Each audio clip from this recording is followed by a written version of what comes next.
Assalamualaikum warahmatullahi wabarakatuh.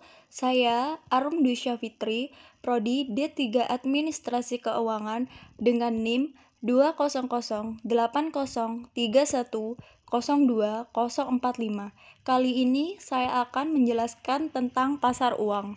Pengertian pasar uang. Pasar uang adalah tempat di mana suatu pihak bisa meminjamkan dana dari pihak lain dengan tingkat bunga sebagai imbalannya. Di Indonesia sendiri, pasar uang masih relatif baru jika dibandingkan dengan negara-negara maju. Namun, dalam perkembangan dunia saat ini, pasar uang di Indonesia juga ikut berkembang. Walaupun perkembangannya tidak semarak seperti pasar modal atau capital market. Pasar uang atau biasanya yang kita kenal sebagai money market merupakan suatu wadah tempat pertemuan antara pemilik dana atau funder dengan calon konsumen, baik bertemu langsung maupun melalui perantara ataupun broker atas transaksi permintaan atau penawaran, demand atau supply terhadap sejumlah dana-dana atau surat-surat berharga jangka pendek yang umumnya di bawah 270 hari atau dalam waktu 1 tahun.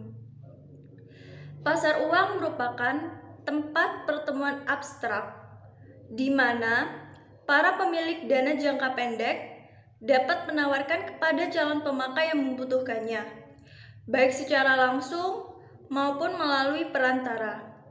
Nah, sedangkan yang dimaksud dana jangka pendek adalah dana-dana yang dihimpun dari perusahaan maupun perorangan dengan batasan waktu dari 1 hari sampai 1 tahun yang dapat diperjualbelikan dalam pasar uang. Sesuai dengan namanya, pasar uang atau pasar kredit jangka pendek merupakan keseluruhan permintaan dan penawaran dana-dana atau surat-surat berharga yang dapat disalurkan melalui lembaga-lembaga perbankan. Biasanya ciri-cirinya terdapat penekanan pada pemenuhan dana jangka pendek. Yang kedua, mekanisme pasar uang ditekankan untuk mempertemukan pihak yang mempunyai kelebihan dana dan yang memerlukan dana. Dan yang ketiga, yang terakhir, tidak terikat pada tempat tertentu seperti pasar modal. Pasar uang mempunyai sifat yang abstrak. Tidak ada tempat khusus seperti halnya dengan pasar modal. Nah, biasanya transaksi di pasar uang dilakukan secara over the counter market. Apa sih over the counter market? Over the counter market merupakan pasar di luar bursa saham di mana harga dari sekuritas ditentukan dengan sistem negosiasi ataupun tawar-menawar antara investor dan dealer atau broker. Di dalam pasar uang diperdagangkan surat-surat berharga berjangka waktu pendek. Nah, sedangkan dalam pasar modal diperdagangkan surat-surat berharga berjangka waktu panjang. Selanjutnya, tujuan dan fungsi pasar uang. Tujuan pasar uang sebenarnya terbagi menjadi 2 kategori, yaitu tujuan dari pihak yang membutuhkan dana dan pihak yang menanamkan dana. Pihak yang membutuhkan dana, yang pertama, memenuhi kebutuhan dalam jangka pendek, seperti untuk menyelesaikan kewajiban membayar utang jangka pendek yang akan jatuh tempo. Yang kedua, memenuhi kebutuhan likuiditas. Biasanya disebabkan terjadinya kekurangan uang kas ataupun uang tunai. Yang ketiga, memenuhi kebutuhan modal kerja perusahaan, yaitu untuk membayar biaya-biaya operasi seperti upah karyawan, pembelian bahan baku, atau untuk memenuhi kebutuhan modal kerja lainnya.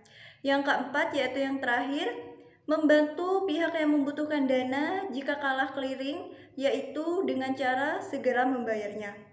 Sedangkan dari pihak yang menanamkan dana, Yang pertama, memperoleh penghasilan dari tingkat suku bunga tertentu. Yang kedua, ikut membantu pihak-pihak yang sedang kesulitan keuangan. Yang ketiga, yang terakhir, spekulasi. Maksudnya dengan mendapatkan keuntungan yang cukup besar dalam waktu yang sangat singkat. Ada pula beberapa fungsi dari pasar uang.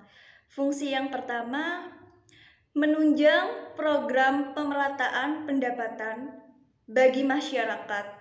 Fungsi yang kedua, sebagai penghimpun dana berupa surat berharga jangka pendek. Fungsi yang ketiga, sumber pembiayaan bagi perusahaan seperti untuk melakukan investasi. Fungsi yang keempat, sebagai perantara bagi investor luar negeri dalam menyalurkan kredit jangka pendek pada perusahaan-perusahaan Indonesia. Dan fungsi yang kelima, yaitu memberikan kesempatan bagi masyarakat seperti untuk berpartisipasi dalam pembangunan dengan membeli sertifikat Bank Indonesia atau yang bisa kita singkat sebagai SBI dan surat-surat berharga pasar uang atau SBPU.